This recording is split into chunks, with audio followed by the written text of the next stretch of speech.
I think it's clear now that if you look at the actions of the last 3 months, that it's not about economic policy. It's about a shakedown. It's about trying to squeeze as much as you can from the other side. So it's not about American economic policy. It's not about dealing with employment in the U.S. It's not about dealing with the trade deficit of the U.S. It's about trying to get money, trying to squeeze the other side for as much as possible. And I'm not completely sure that Taiwan fully understands this.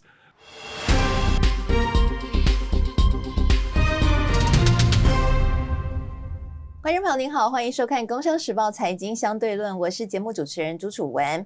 川普最近宣布了对半导体和晶片课征100%的关税，除非企业愿意投资和在美国生产才能够豁免，而这也引发了全球高度的关注哦。到底川普的高额半导体的关税真的能够解决美国要发展这个高阶半导体的相关的这个困境吗？而且能够帮助美国在未来可以完成的川普的梦想吗？今天我们特别为各位邀请到了远从这个美国芝加哥大学布特商学院来到台湾，同时也是台湾中研院院士谢长泰院士呢来跟我们剖析这个议题。那因为谢院士呢平常是这个常年待在美国，所以呢今天我们的访谈呢会用英文进行。我们一起来欢迎院士。Hello, welcome back to Taiwan, Dr. Xie. Yes, thank you for having me here, Angela. It's great to be here.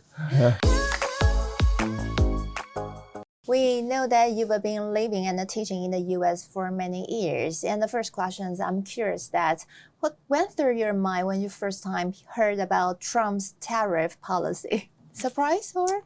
No, I wasn't surprised at all. So I would say that when I first learned about it, Trump was still a minor television personality. So it never struck me that we need to pay attention to what he says.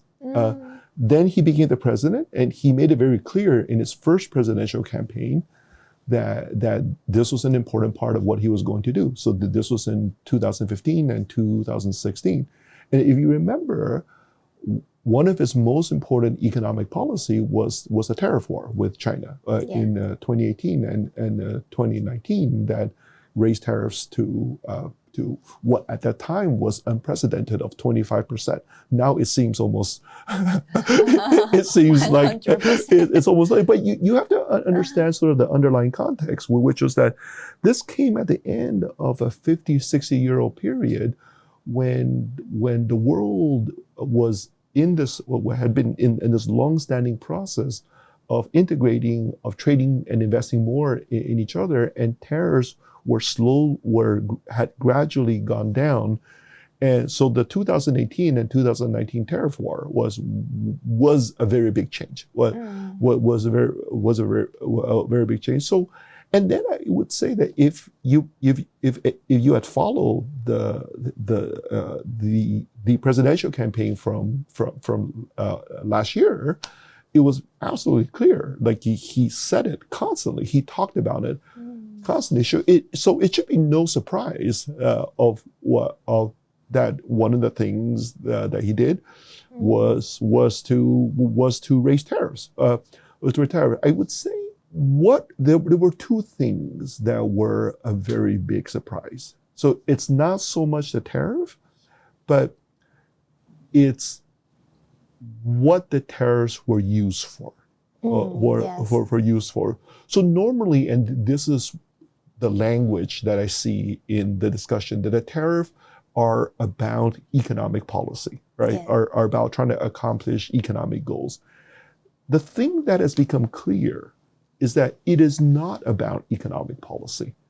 It has nothing to do with the economic policy, that it is all about what I'm going to call a shakedown. A shakedown that it's an attempt to try to extract as much as possible from the other side.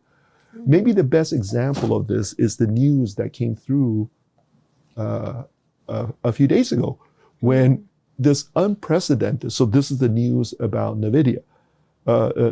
So what had happened was that NVIDIA had been blocked from selling its chips, even its toned down chips to China, under the argument that high capacity GPUs, if the Chinese military were to use it, that then potentially becomes a threat to American national security, right?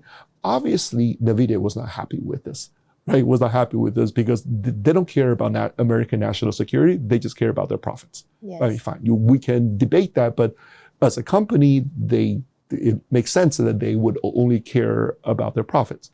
So NVIDIA had been pushing for a very long time well, not a very long time, but for about a year, so to lift the restrictions on its exports to China, trying to make the argument that no, they don't pose a threat to national security. The news a few days ago was that, oh yes, they pose a threat to national security, but as long as you pay us, yes, they make a deal. Yeah, they make a deal that you give us 15% of your sales. You give us cool. you give us 15% of your sales, and it's fine. And it's fine. Yeah. So that's what I'm going to call. So if you think about that, it's not about any economic logic. It's not about serving any economic policy.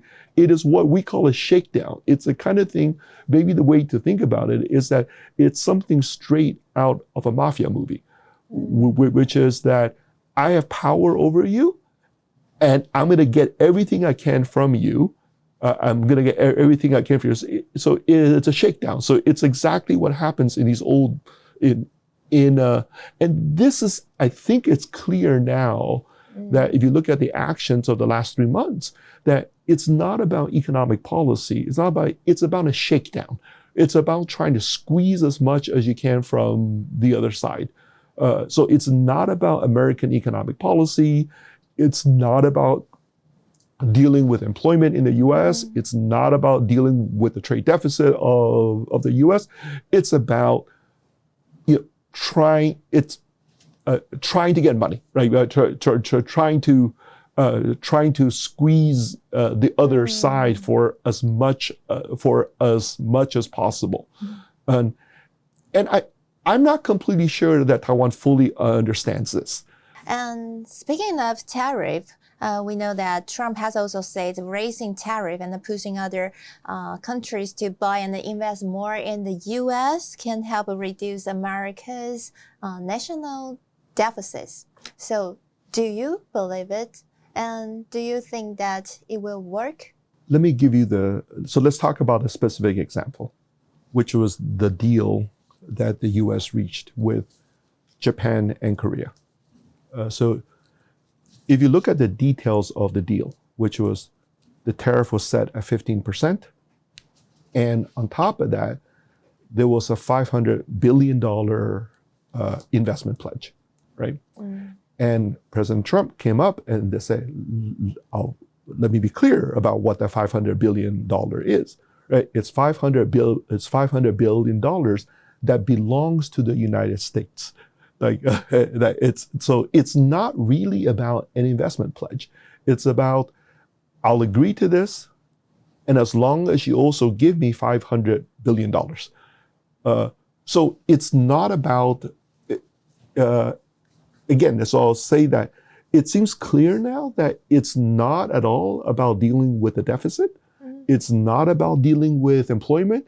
It's about, I'll give you this. So it's the same spirit as the NVIDIA deal, which is what possible purpose. So the NVIDIA chips either are a threat to American national security or they're not a threat to American national security. How does it change American national security if the U.S. government gets 15% of the sales? So if it's not a threat to American national security, then fine, you can sell. If it is a threat to American national security, how does 15% of the sales change that? Change that. So then if you follow the logic, what's going to be next? It's going to be next that, you can sell F-35 fighter jets if you give me 15% of the sales. You could sell F-35 fighter jets to China if you could give me 35, whatever percent of sales. So it's really, I think it's clear when you look at all of the other actions, it's all about again, I'll come back to this word, a shakedown, right? A shakedown, which is what can you give me? How much cold cash can I extract from you, right? So I think it is a mistake to think that when you are negotiating that it's about trying to meet the economic goals of the other side. It's all about how much cash. I think the way to successfully negotiate is how can you get what you want, like to minimize the damage, and also hand over the least amount of money. So maybe the analogy is you're walking on the street, right? And somebody comes up to you and puts a gun to your head. Then the question is, how do you minimize the damage to you, right? You hand over your wallet. So you say, here, take my cash and leave me alone. Then the person says, I want your watch, I want your cash, and I also want your wallet. Okay, fine. So it's about what's the minimum you can give the other side, what's the minimum you can other side so that you can escape with your life. And I think it is what we have seen, and the successful negotiators, I realize that they understand that, and that is the way to understand that you are dealing with somebody that's putting a gun to your head. You're not dealing with somebody that say that they have something that they're trying to accomplish. So maybe the way I will put it is that the way that you negotiate with somebody that's pointing a gun to your head is not to say, how does this accomplish your objective?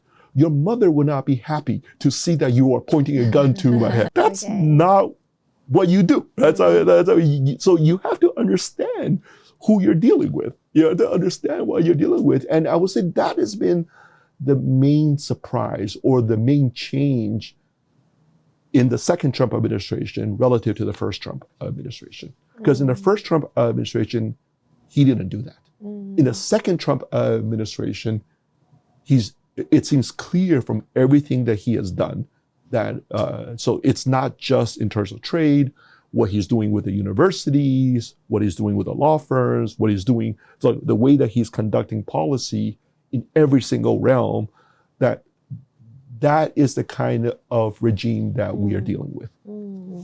And we've been saying that Trump announced 100% tariff on imported chips and the semiconductor product. Yep. And if companies build factories or invest in the U.S., may get a break. So how will this impact TSMC, Taiwan, and the East Asian supply chain? From your point of view, can you give us some advice? Well, it looks like TSMC is going to escape this, right? Yes. It seems clear that it was going to escape this. And maybe so when TSMC first made when they made their $100 billion decision, I think there was a lot of criticism in Taiwan for that. But maybe TSMC were among the very first to understand what they were dealing with. Like maybe they were the very first to understand that they were dealing with somebody that was pointing a gun to their head. So they said, okay, what is the minimum we can give to minimize damage? That is so that we don't get shot. So, I mean, now I look in retrospect, and it's the same decision that NVIDIA made 2 days ago, which was there was I don't know whether you saw the news about that, but the final decision was made between Jensen Huang and Mr. Trump at the White House. Mr. Trump said, all right, I'll sign this document if you give me 25%. Jensen countered 15%. Trump said, done. So that whole scene is very comic because if you think about it, is that the way to be conducting national security policy? Yes. And obviously, TSMC doesn't talk about what it does, right? It doesn't talk, but maybe something went on, there was that they learned, they were among the very first to learn about the nature of the administration, and they took steps to protect themselves. Now, what I don't know is what that implies for companies like UMC, for UMC, that I don't know how they're thinking about it. I don't know how exposed they are. They're exposed, but TSMC I think is fine. Obviously, it's clear that they rather would not have made that $100 billion position. But given what they were facing an equivalent of a gun to the head. I think it probably was the wisest decision.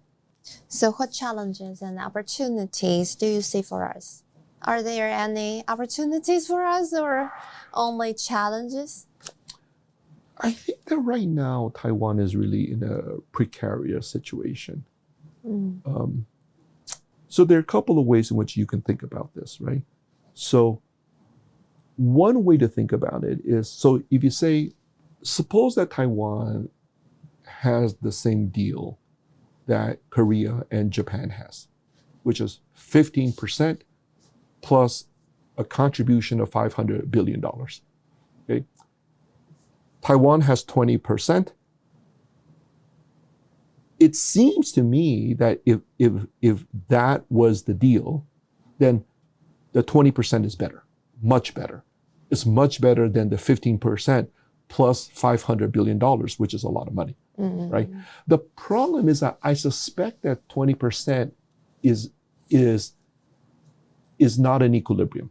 That is, the 20%, again, the government isn't talking about it, but I suspect that it's only 20% conditional on, at some point, the government of Taiwan agrees to the other things that the Trump administration has asked. And my best, obviously, I don't know, right? I don't know, but my best guess is that the other things that they have asked for is that they have asked for, so first the minor things, which is a reduction on tariffs on the small number of products that Taiwan still has tariffs, which is cars, it's primarily cars and agricultural products, right? I suspect that cars is not an issue, but I suspect that agricultural products is a big political issue, that it's politically difficult. And I also suspect that the view in the Trump administration is that Taiwan has a lot of money, right? So it's almost like there's somebody with a gun, and the somebody with a gun thinks, you have nice clothes. You have nice clothes. I see your car is very, very, very nice. It's very, very nice. You must have a lot of money.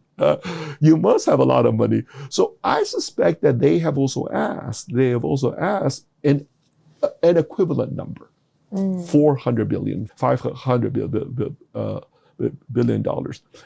And this is the problem, right? So it's going to be painful for Taiwan, but I think that politically, if they were to announce that, so imagine the following scenario, okay?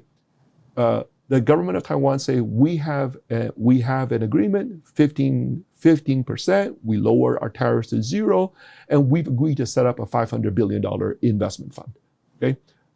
Trump is going to stand up the next day and say, the Taiwanese have agreed to give us $500 billion, and that money is going to belong to the government of the United States, which is what he said about Japan, right? Then politically, all hell is going to break loose in Taiwan if Trump were to say that, or were to say. And particularly, I would say the language, which is that there's been no political preparation in Taiwan for something like that. The language in Taiwan has always been, the U.S. is our trusted partner, right? The U.S. is our trusted partner. The U.S. is our friend. The U.S. is our friend. It is just a misunderstanding. And if we just communicate better, this will clear all the misunderstanding. And I don't think any of it is true. I don't think any of it is true. So that is part of what makes it, I think what makes it very, very hard for Taiwan to have a Japanese deal or to have a Korean deal. So the fear is that the current government is not going to be able to agree to a deal, right? And then at some point, the Trump administration gets really, they get upset at the absence of a deal, right? Then they're going to raise tariffs to 40%, right? So I don't see a good path out. So the way I would put it is that right now I don't think there really is an understanding of the situation that Taiwan faces, which is that it is in a world where the two countries that matter are China and the United States, right? China claims sovereignty over Taiwan, right? Right. That's so everybody knows that, right? Everybody knows that, and this is a big part of what the government has been saying, right? That China threatens our sovereignty. We are going to stand strong in face of the threats to our way of life and the threats to our sovereignty. But the other part, which is that the U.S. threatens to bankrupt Taiwan, which is to take away the livelihood of Taiwan, to take away the livelihood of Taiwan. So the Taiwan is faced with this scenario where China wants to take over the country and the U.S. wants to take all your money. So then how do you deal with that? And I don't think there's really been a recognition that this is the threat, right? This is the threat, and then what do we do in response to the threat? And it's still just this make-believe that the U.S. is our friend, the U.S. is our friend, we just got to talk some more, send our vice premier to the U.S., and and if we talk a little bit more, then we can clarify we can clarify any misunderstanding. And I think that is just a fabrication. It's like saying, oh, if I talk with the robber that's pointing a gun to my head, we can reach an understanding. No, there's no understanding to be reached. There's no understanding to be reached. This person wants to rob you. So the sooner you understand that, the better off you are. Okay, so we have to change our mind to know about what America's role between China, between we and him, because just as you mentioned, Trump just like a robber, right? Want to rob us. Okay, and I have another question. We've noticed an interesting thing that recently both Democrats and the Republicans seems to think exports as good and imports as bad. Yeah. So has this idea become a mainstream view in the U.S.? And what's your take on it? Do you agree with it? Do I agree that it's a dominant view? Yes, absolutely. It's a dominant view. I also think it's just profoundly misguided and profoundly wrong. Profoundly wrong. It's profoundly wrong. I would also say that is also the dominant view in Taiwan as well. The dominant view in Taiwan are that exports are good and imports are bad. So it's the same thing, right? It's the same thing. And I also think that is the view in Taiwan of that is also is completely misguided. Because what matters, though, the reason we export is so that we have the ability to import. So the import is the good, and the exporting is the bad. So another way to think about it is, why do you work?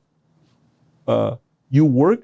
One reason that you work is that you earn income so that you can spend the money on things that you want.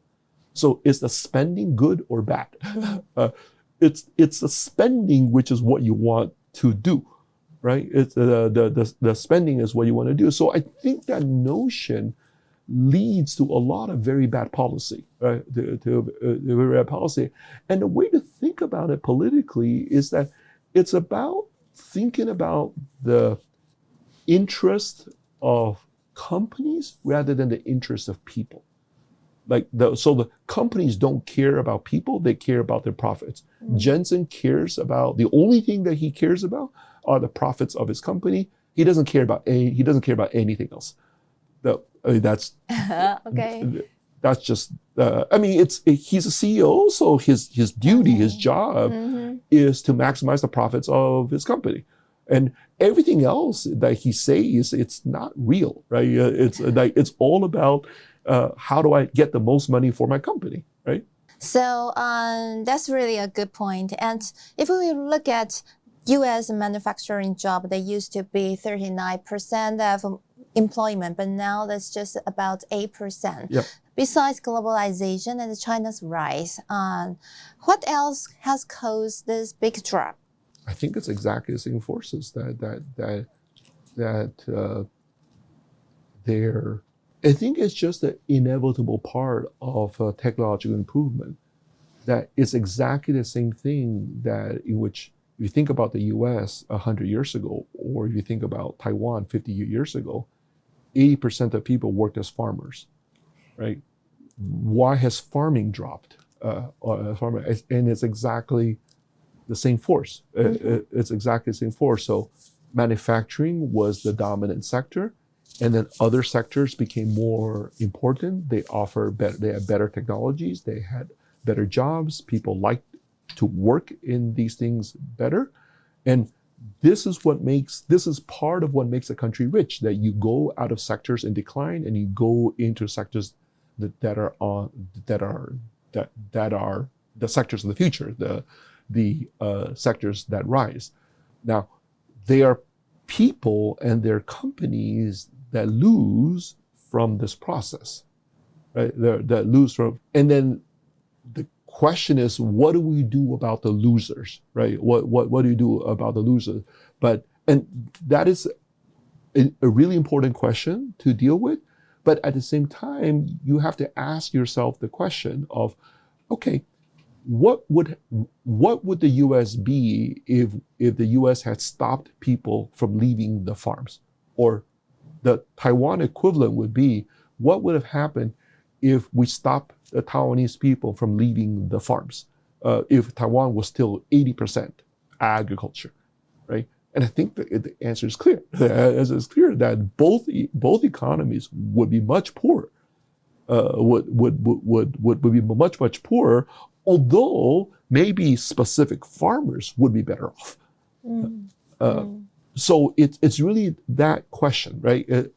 Or maybe another way to think about it is to maybe think about another Taiwanese example, which was 20 years ago. There was a company that I think some people thought was going to go very far, which is this Taiwanese company called HTC, right? Then we know what happened, right? It made a couple of bad decisions.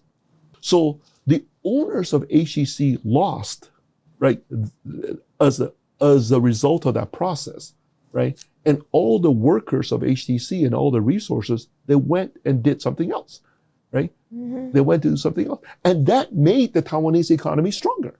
Because imagine if we have say, oh, it's terrible what's happening to HTC. Let's support them. Let's support them. Well, they will be better off, but everybody else is going to be worse off. And the economy is going to go down. So I would say that this transformation is an important part of what makes a healthy economy, right? It's this constant renovation and this constant churning. Okay, that's a good point. And from your point of view, do you think Trump's policy will really bring tech giants back to U.S. manufacturing? No. But Apple has already agreed with that. I don't think the numbers are real, right? Oh, really? I don't think the numbers are real. And again, I don't think that is the real objective, right? It's just not going to happen, right? Okay. So what's the reason? Right. Well, it's just that people don't want to work in manufacturing. You mean American people? Yeah, it's don't just want to work in the factory, right?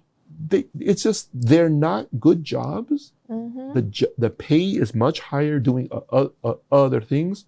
Or to give you an example, if you look at TSMC Arizona now, like 50 to 60% of the workers are imported from Taiwan. Yes. That's why TSMC Arizona has been able to be successful. Like, first they tried it with American workers and they couldn't do it, right? Trump knows this reality. If he knows, why he still push other countries to invade or... Again, it's not about manufacturing employment. It's okay. Right. It's what can you squeeze? Like okay. So again, just as you mentioned before. It's again you I think the sooner that we understand that you are dealing with a mafia boss, like with a gun that is pointing a gun to your head. Okay. So the better off you're going to be. Okay, got it. And I'm also curious, even after losing so many manufacturing jobs, the U.S. is still the richest country in the world. So what's the secret behind it? I would flip your question the other way. I would say the reason it's the richest country in the world is because it has lost a lot of manufacturing jobs. Because transition. And it is exactly that transition that has made the U.S. the richest economy in the world. If it hadn't gone through that transition, it would be much poorer. Okay. Right. And if America moves toward more protectionism, will it be good for America or be bad for it? I think it's an unmitigated economic disaster for the United States because prices are going to shoot up. So I think there is already and there will be much more economic damage to the U.S. So in terms of economic outcome, so what's happening is terrible for the U.S. Right? It's terrible for the U.S. It's also going to be bad for Taiwan. Right? So it's going to be bad for everybody all around. But the Trump administration gets their 15% of NVIDIA sales. Okay, Trump doesn't care about this. He just wants to squeeze. He wants the money, right? Okay. Again, you have to show for him, that's a victory. He says, NVIDIA sales to China are $30 billion. I get 15% of that. That's $4.5 billion. That's a victory. Okay, I see. That's a victory. I get $500 billion from Japan, $500 billion from the Koreans, and from Taiwan, I can squeeze another $500 billion. That's great. That's like the more people I rob, the better, right? And what happens to my country? I don't care. What happens to the rest of the world? I don't care. So what the money for? For deal with the national deficit? No. So what the money for? He will take the money? No. I don't think personally he believes in sort of the. He's a combination of like a mafia boss and a real estate developer. So he has his long-standing dreams of like creating a U.S. sovereign wealth fund. And it's funny, like sovereign wealth fund is something that countries which run surpluses have. When you're running a deficit, you don't have the money to have a sovereign wealth fund. But I see this as sort of the beginning of like a sovereign wealth fund that he controls. Maybe the way to think about it is, I don't know how young you are, but I'm very young. You're very young.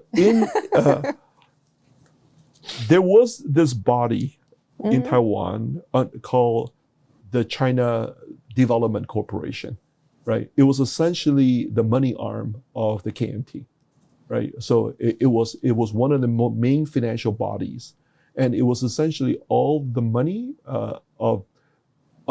under the control of the party, and the money came from unknown from unknown origins, and then it was essentially the equivalent of the sovereign wealth fund of Taiwan, but it was under the legal ownership of the Kuomintang, right? And it was a big player. Like, it was one of the main investors in Taiwan. It was one of the first things that President Sun Zui-bian, he basically killed it.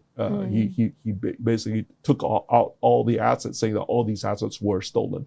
But that's maybe, if for those of you who are old enough to remember 中华开发, that's the the name. I don't know how familiar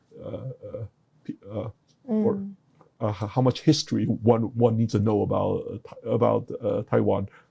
But maybe that's the way to think about it, right? Okay. Thank you, Dr. Shea, for your wonderful perspective. Thank you for having me here. 谢谢谢院士带给我们对于川普关税政策更深刻的一个观察。那我想呢，各位如果看完之后有任何的想法，都可以留言来跟我们互动和讨论。你的每一则留言我们都会看。那谢谢您收看这一集的财经相对论。那如果您喜欢我们的节目的话，也别忘了订阅、按赞和开启小铃铛。我是节目主持人朱楚文，我们下次再会喽，拜拜。